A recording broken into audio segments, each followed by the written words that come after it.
কার পরিবর্তন কখন হবে, কার কথাই বদলাবে, কখন বদলাবে কেউ জানে না। জানে কে? আল্লাহ। হয়তো তার কাছে এক কথা দিলে লাগছে যে হায় আসলে আমার জীবন এমন ঘৃণ্য জীবন। ফুজাইল ইবনে ইয়াজ রাহমাতুল্লাহ আলাই, রাত্রি গভীরে উনি বড় ডাকাত সর্দার ছিলেন। তো গভীর রাতে উনি ডাকাতি করতে গেছেন। রাশিয়া সামারকান্দের বড় ডাকাত, পৃথিবীর একজন বড় বিখ্যাত ডাকাত সর্দার ছিল তিনি।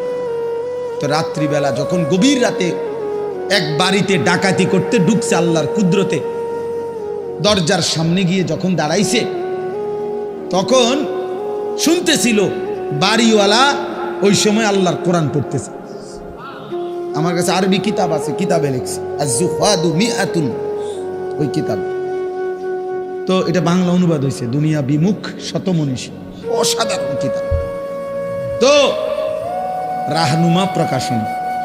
তাই উনি দরজায় দাঁড়াইয়া শুনতেছে যে বাড়িওয়ালা ভিতর থেকে ওই ঘরের বুড়া মিয়া আল্লাহর কোরআন পড়তেছে।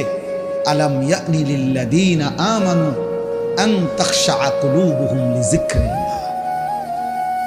আল্লাহ বলছেন, আমার মুমিন বান্দা, আমি আল্লাহর শরণ, আমার বন্দিগি, আমার জিকির, আমার ইবাদতের জন্য তোমার মনটা নরম হওয়ার, অন্তরটা নরম হওয়ার সময় আজও কি হয়নি?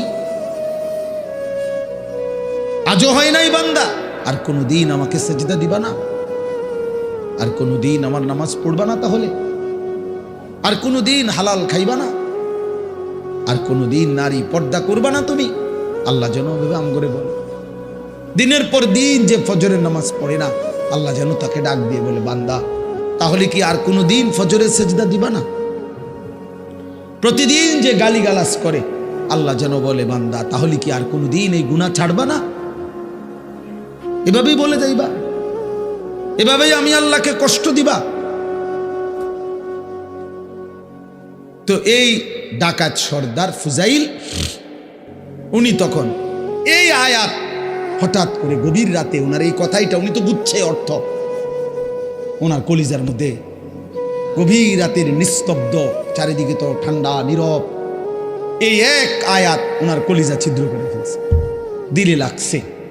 উনি পিছন দিকে ফিরে এসে চলে আসছে, বালা ইয়া রব্বি কদ আনা, আর চিৎকার করে দুই হাত তুলে বলছে, আয় রব, আয় মাওলা, সময় হলো, হয়েছে সময়, আমি আর এই নাফরমানির জিন্দেগি করব না, দিলাম ছাইড়া। এরপরে আমি যেটা বুঝাইছি আরেকটু রয়েছে কথা। এই ডাকাত সর্দার তিনি এত দুর্ধর্ষ ডাকাত ছিলেন যে ওই জামানায় আপনার যেই কোনো মানুষ, পথিক, মুসাফির, এমনকি বাচ্চা পর্যন্ত ওই অঞ্চলে ওনার নাম শুনলে ভয় পাইত।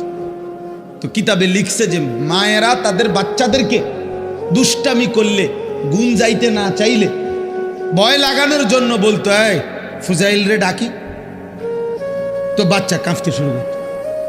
মানে তাইলে বাচ্চা সোজা হয়ে যেত, চুপ হয়ে যেত, এমন ভয় পাইতো তাকে, বাচ্চারা পর্যন্ত ভয় পাইতো তার নাম শুনে। তখন তিনি চিন্তা করছে, ওই ঠিক ওই সময় রাত্রে উনি পিছনের দিকে আইসা কোথায় যাবে এই মুহূর্তে, তো আল্লাহর কাছে এক ফোঁটা চোখের পানি ফেলতে ওনার মন চাইছে, তওবা করবে, মাফ চাইবে, আজকেই গুনাহ ছেড়ে দিবে। ছেড়ে তো দিলই, ডাকাতি করে না। তো লিখছে যে পার্শ্ববর্তী একটা খালি ঘর একটু দূরে, এমনি সারা বাড়ি আর কি, এটার মধ্যে মানুষ থাকার কথা না, এইখানে উনি একাকী মনে করে নিয়ত করছে যে এখানে ঢুকে আমি একটু নীরবে চোখের পানি ফেলে আল্লাহর কাছে এই রাতেই তওবা করুন। তো উনি ঢুকছে ওই ঘরে, ঢুইকা দেখে ওইখানে কিছু লোক, যারা তৎকালীন জামানায় মানুষ এক জায়গার থেকে আরেক জায়গায় সফর করার সময় রাত হয়ে যাওয়ার কারণে এইখানে আশ্রয় নিছে কিছু লোক আর কি, ওরা ওইখানে শুয়ে রয়েছে, মুসাফির, পথিক, মুসাফির।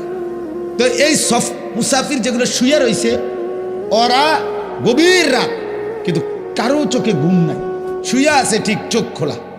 তো তখন উনি ঢুকেই শুনতেছে, ওরা বলতেছে এই সাবধান, ঘুমায়ও না কেউ, ফুজাইল যদি টের পায় তাইলে কিন্তু সব লুণ্ঠন করে ফেলবে, সব ছিন্ন ভিন্ন করে ফেলবে, সব কিছু ছিনিয়ে নেবে। কাজে কেউ ঘুমায়ও না, সতর্ক, কোনোভাবে রাতটা পার করে এখান থেকে পার হইতে হবে। ফুজাইল কিন্তু যদি টের পায়, এই কথা উনি শুনছে, এর দাঁড়ায় দাঁড়ায় উনি তো সেই ফুজাইল। এই তখন কিতাবে লিখছে, উনি এইবার এমন কান্দা কানছে, কাইদা বলছে মাওলা আমি বুঝি এমন নিকৃষ্ট হইলাম যে বাচ্চা পর্যন্ত আমারে ভয় পায়, এমন কি পথিক মুসাফির ভিন দেশি পর্যন্ত আমার নামে কাঁপে, আমি কি পরিমাণ মানুষের কষ্ট দিলাম। তখন উনি নিয়ত করে বলছে আল্লাহ আমি আর এই জমিনেই থাকবো না, এই মাটিতেই, আমি এই দেশেই আর থাকবো না। তখন উনি তওবা করে সরাসরি হিজরত করে আল্লাহর ঘর মক্কায় চলে আসছে, আর বাকি হায়াত কাবার পাশেই উনি জীবন কাটাইছে। এরপরে উনি হইছেন সাইয়্যিদুল আউলিয়া, আউলিয়াদের সর্দার।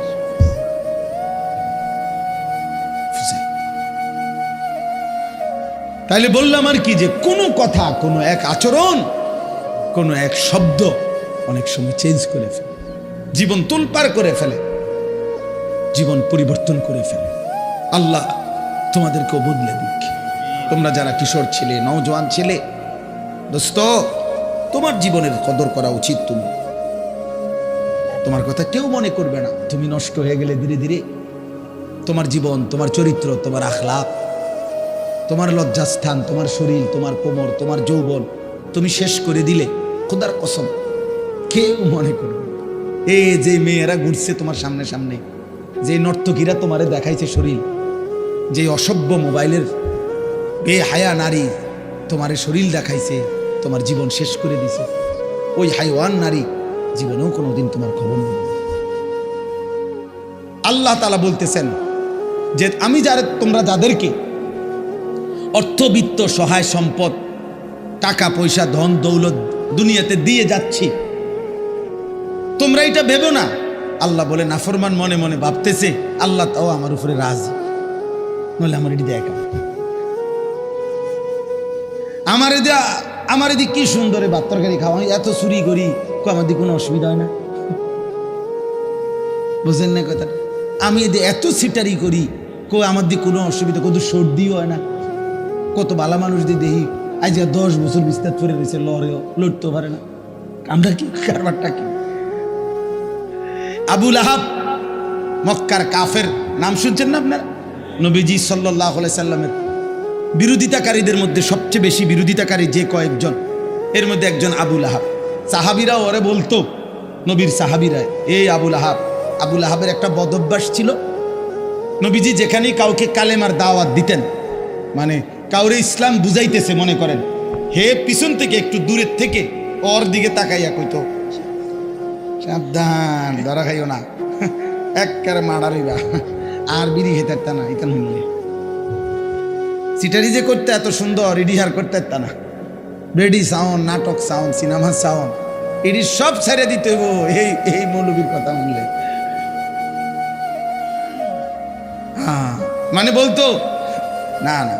এরপরে নবীজি সাল্লাল্লাহু আলাইহি সাল্লাম সরে গেলেই এই বেঈমান ওই লোকের কাছে গিয়ে বলতো, কি কইছে, এই কইছে তোরে না, সাবধান, এডি কইয়া হে বিরাট বড় জাদুকর, নাউজুবিল্লাহ, অনেক বড় গণক, একটা ফেরেশতা গায়ে দিছে সমাজটার মধ্যে, কয় যে আমাদের পুরাটা এলাকা নষ্ট করে লাইছে, মায়ের লগে এখন আর ফুতের মিল নাই, ফুতের লগে মার মিল নাই, স্বামীর লগে স্ত্রীর মিল নাই, বাপের লগে ফুতের মিল নাই, একটা বেড়াছাড়া লাগাই দিছে, নাউজুবিল্লাহ। এইভাবে সে বলতো। তো তাফসীরের মধ্যে আছে নবীজির বিভিন্ন সাহাবীরা ওরে বলতো, আবু লাহাব তুমি যেই বাড়াবাড়ি করতেছো, আতলারো, তোমার তো আল্লাহ তাআলা এই হাত অচল করে দিতে পারে, আল্লাহ তো তোমারে ধ্বংস করে দিবে, হাত তো অচল করে দিবে, তুমি নবীর এভাবে বিরোধিতা করতেছো, সারাক্ষণ লাগে থাকো তুমি পিছে পিছে। এই তখন তাফসীরের মধ্যে আছে প্রত্যেক দিন সকালবেলা আইসা ওই লোক পরিচিত, এরা সমবয়সী না, যারা ইমানদার হয়েছে সাহাবি, ওরাও তো অনেকেই কুরাইশ বংশীয়, তো সমবয়সী, এক লগে চলুন না মানুষ, তো আইয়েই কইতো, কিরে এই যে হাত কিচ্ছু হয়েছে না, এই যে কি সুন্দর কও তো কইলা তো এরুম হইবে হেরুম হইবে, কও কিচ্ছুই তো হয়েছে না। এই এত বড় হারামি আছে, হারামি দ্য গ্রেট, হারামির এক শেষ, ওই অহংকার করত। তো আল্লাহ তাআলা বলেন আয়াহসাবুনা আন্নামা নুমিদ্দুহুম বিহি মিন মালিন ওয়া বানিন নুসারিউ লাহুম ফিল খায়রাত। আল্লাহ বলে যাদেরকে আমি দুনিয়ায় কিছু সম্পদ এবং কিছু সন্তানাদি জিফুত নায়নাত করে দিছি, তারা ভাবতেছে আমি আল্লাহ তাআলা তাদেরকে ভালোর উপরেই রাখছি, কল্যাণের উপরেই রাখছি, খুশি আমি তাদের উপরে। তারা মনে মনে ভাবতেছে না, বাল্লা ইয়াশউরুন, আসলে তারা বুঝতেছে না যে শুধু সম্পদ, শুধু সন্তান, শুধু অর্থ, শুধু ক্ষমতা, শুধু সুস্থতা, দুনিয়াবি কোনো চাওয়া পাওয়া পূর্ণ হওয়া, এটা কোনোভাবেই আল্লাহর সন্তুষ্টির কোনো পরিচয় নয়। আল্লাহর সন্তুষ্টির পরিচয় নয়। বাঘের, সিংহের, গরুর, ছাগলের কোনোদিন সর্দিও হয় না, কাশিও হয় না, ব্যায়ামও হয় না, ফেড়ে ব্যথাও হয় না, ডায়াবেটিসও নাই, গ্যাস্ট্রিকও নাই, কিচ্ছু নাই। তাহলে তো আল্লাহ তাআলা সবচেয়ে বেশি সন্তুষ্ট জানোয়ারের উপর, নাকি? কথা বলে না কেন? তাহলে এইটা নেই, পেটে অসুখ, মাথা ব্যথা নাই, ভাত খাইতে আসি, ঘুম যাইতে আসি, এটাই যদি প্রমাণ করে আল্লাহ সন্তুষ্টি, তাহলে তো জন্তু জানোয়ারের এগুলো আরো বেশি পূরণ হচ্ছে। হ্যাঁ, কোনো হাসপাতাল নাই, চিকিৎসা এত বেশি কিছু নাই।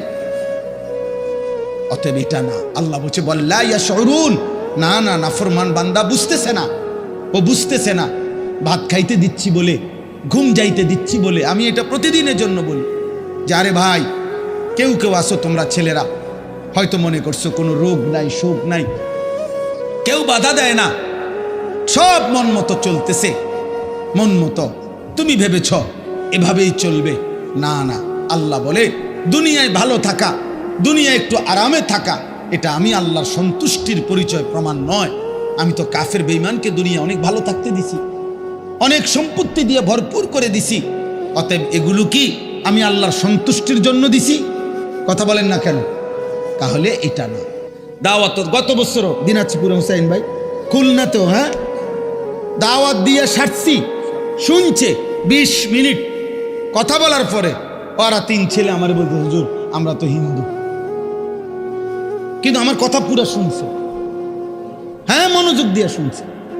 আমি বলছি ঠিক আছে ভাই, কোনো অসুবিধা নাই, মালিকের কথাই বলছি, তোমার সৃষ্টিকর্তার কথাই তোমারে শুনাইছি।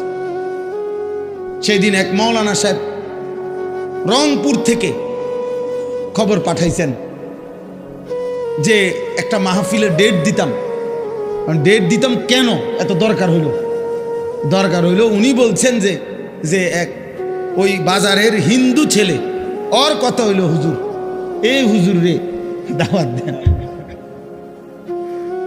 আলহামদুলিল্লাহ,